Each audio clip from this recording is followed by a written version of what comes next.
Supreme court ने 4 मार्च 2024 को 25 साल पुराना एक फैसले को पलट दिया है। 7 जजेस की इस बेंच ने माना कि 1998 में दिया गया फैसला गलत था। सुप्रीम कोर्ट ने माना कि रिश्वत देकर पार्लियामेंट में सवाल पूछना या वोट डालने पर मुकदमे में किसी तरह की रियायत देना गलत है। तो क्या था 25 साल पुराना वो फैसला और क्यों सुप्रीम कोर्ट इस डिसीजन को गलत मानता है, आइए जानते हैं इन ब्रीफ में। दरअसल सीबीआई ने दमका के जामा से जेएमएम विधायक सीता सारेन पर यह एलिगेशन लगाया था कि उन्होंने रिश्वत लेकर 2012 में राज्यसभा में वोटिंग करी थी। इस मामले के अगेंस्ट सुप्रीम कोर्ट में सीता सारेन ने याचिका लगाई थी और इससे पहले 1993 और 2008 में भी नोट फॉर वोट जैसे मामले सामने आ चुके हैं, यानी रिश्वत देकर वोट देना, जिसमें सुप्रीम कोर्ट की 5 जजेस की बेंच ने इस मामले को रद्द कर दिया था 1993 में। ये मामला 26 जुलाई 1993 को पार्लियामेंट के मानसून सेशन में शुरू हुआ, जब नरसिम्हा राव की सरकार के खिलाफ संसद में अविश्वास प्रस्ताव रखा गया, जिसका मुख्य कारण 1991 का इकोनॉमिक लिबरलाइजेशन और 1992 का बाबरी मस्जिद डिमोलिशन। उस वक्त लोकसभा में 528 सांसद थे, जिसमें यह बताया जाता है कि सरकार के पास उनके सपोर्ट में सिर्फ 291 सांसद थे, यानी कि मेजोरिटी से 14 कम। उसके बाद 28 जुलाई 1993 में वोटिंग हुई तो नरसिम्हा राव की सरकार को 265 वोट मिले और अपोजिशन को 291 वोट मिले, जिसमें राव सरकार को बचाने के लिए झारखंड मुक्ति मोर्चा जेएमएम के 4 सांसदों ने राव सरकार के सपोर्ट में वोट किया था, जिसके लगभग 3 साल बाद 1 फरवरी 1996 को राष्ट्रीय मुक्ति मोर्चा के रविंद्र कुमार ने सीबीआई में ये कंप्लेंट करी कि 1993 के अविश्वास प्रस्ताव में जेएमएम के सांसदों को राव सरकार के सपोर्ट में वोट देने के लिए रिश्वत दी गई थी। 1993 की इस वोटिंग में झारखंड के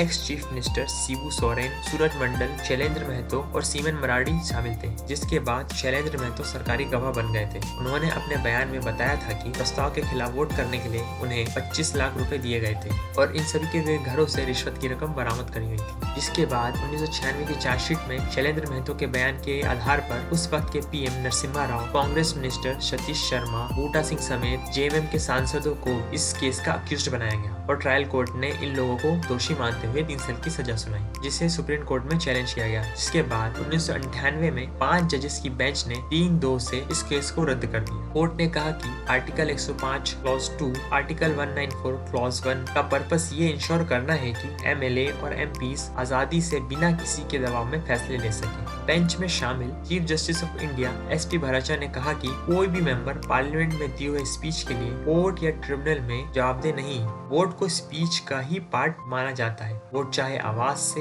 इशारे से या मशीन की मदद से दिया जाए। जिसके बाद 22 जुलाई 2008 को लोकसभा में मनमोहन सरकार ने जब विश्वास प्रस्ताव रखा, जिसकी कार्यवाही के दौरान अचानक बीजेपी के 3 मेंबर अशोक अग्रवाल, फग्गन सिंह कुलस्ते, महावीर सिंह भगोरे ने सीट्स की तरफ आकर नोट की गड्डियों को लहराया और उन्होंने ये एलिगेशन लगाया कि उन्हें ये रुपए सांसद अमर सिंह और कांग्रेस नेता अहमद पटेल ने वोटिंग के वक्त पार्लियामेंट में एब्सेंट रहने के लिए दिया था, जिसको दोनों मेंबर्स ने नकार दिया। इन सब के बावजूद मनमोहन सरकार भी बच गई और इसी तरह का मामला जब 2012 में सामने आया, जब झारखंड में x chief minister Shibu Soren की बड़ी बहू जेएमएम विधायक सीता सारेन पर राज्यसभा इलेक्शन में निर्दलीय प्रत्याशी आर्य अग्रवाल के सपोर्ट में वोट देने के लिए 1.5 करोड़ की रिश्वत देने का सीबीआई ने आरोप लगाया था। जिसके बाद झारखंड हाईकोर्ट ने उनके अगेंस्ट क्रिमिनल चार्जेस लगाए, जिसके बाद उन्होंने सुप्रीम कोर्ट से आर्टिकल 194 क्लॉज 2 के तहत इस केस में रियायत मांगी थी, जिसका सुप्रीम कोर्ट ने अब डिसीजन लिया है और ये फैसला भविष्य के मामलों को सही दिशा देगा। इस डिसीजन से लीगल मैटर्स में क्लियरिटी आएगी, जिससे लोअर कोर्ट्स के लिए डिसीजन लेना और भी आसान हो जाएगा और साथ ही में फ्यूचर के लिए जो अब तक अक्यूज्ड के बचने का रास्ता था, अब वो रास्ता भी बंद हो जाएगा, जिससे